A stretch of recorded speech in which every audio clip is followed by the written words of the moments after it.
First of all, now that Fred has spoken, it's not true that fuel in America is $4.5. That is a gallon. They use gallons. And about a gallon has about 3.75 liters. So a liter of oil in America is about, of petrol in America is about 140, slightly less than that. Anyway, that besides the point. There is only one thing I want to say. We live in a country where those in leadership celebrate anytime there's a crisis. Because a crisis, a calamity, is an opportunity for people to make money. Look no further than the Corona period, the KEMSA billionaires. Look no further than when we have disaster funds, when there are floods, when there's droughts, famine. That is the time for people to make money. It is really bad that as a people, we can be playing with this fuel crisis. This crisis can bring a government down. This crisis can do more than bring a government down. This crisis can cause civil strife in a country.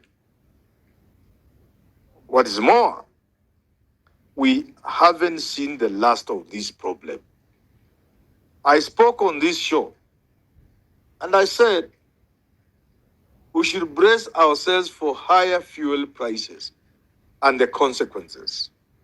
I said when other countries were burning the midnight oil, to use the cliche, on what they will do about this fuel crisis, we were strategizing on how to make money.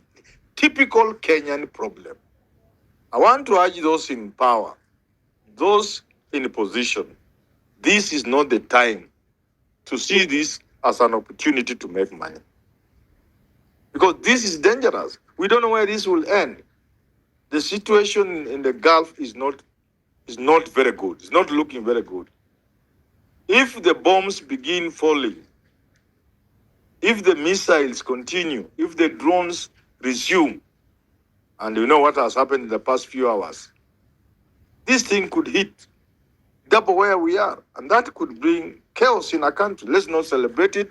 Let's advise our leaders to burn the midnight oil like others are doing, to see what it is we can do. As I landed the bar, I'm more than convinced there is a lot we can do. People have said, even having a relook at our 4.8 or so trillion budget, we must begin there. Are there things we can shelve for now until this crisis is over? Even road maintenance levy, the fuel maintenance levy. Are there some roads we can stop, suspend in terms of repairs and constructions and whatever it is as we go through this crisis? This is not business as usual. That's all I can say. This cannot be allowed to be business as usual, because we can bring down the economy, we can bring down the political system, government can go down, the country can go down. Let us all treat this with the seriousness it requires. About fuel, I have summarized, and I think Ikua also supported what I said. Let's just be serious as people, that's all. It can't be business as usual. We can't do business with a crisis like of this nature. Let's just be serious as people. Now, on the TIFA polls have their own challenges everywhere across the world. When they favor you, you are happy. When they don't, you make a little noise. People have always raised issues about polls, but by and large, the polls are an indication of the way things look. They give us a rough idea. Even when they have said Raila is winning and he doesn't win, if you look at the margins and the differences, then you can agree with the pollsters that they had a proper reading of the situation on the ground.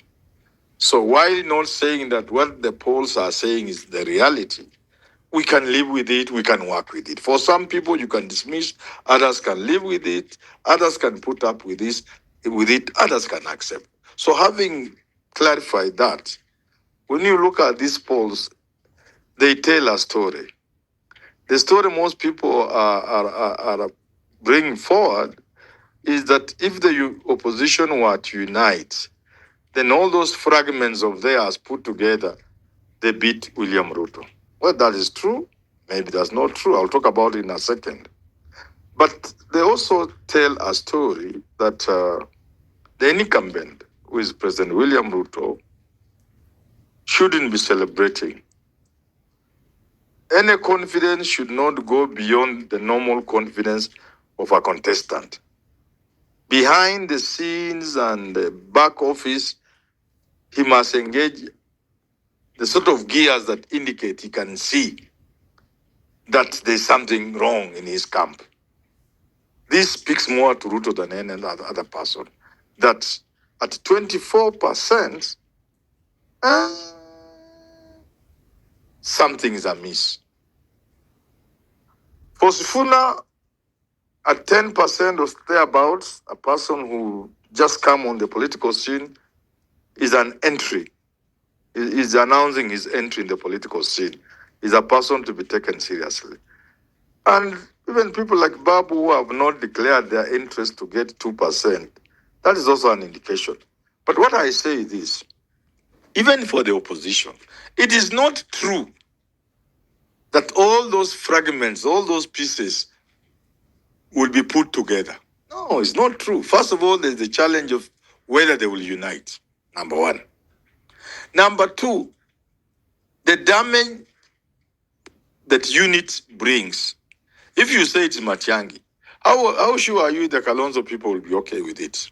So there are all those sort of challenges. But just to summarize, is that the president ought to be concerned. 24 is fairly low. The opposition also need to be worried because with all this one term, Ruto must go, one would have hoped they will have an outright victory over Ruto in the opinion polls.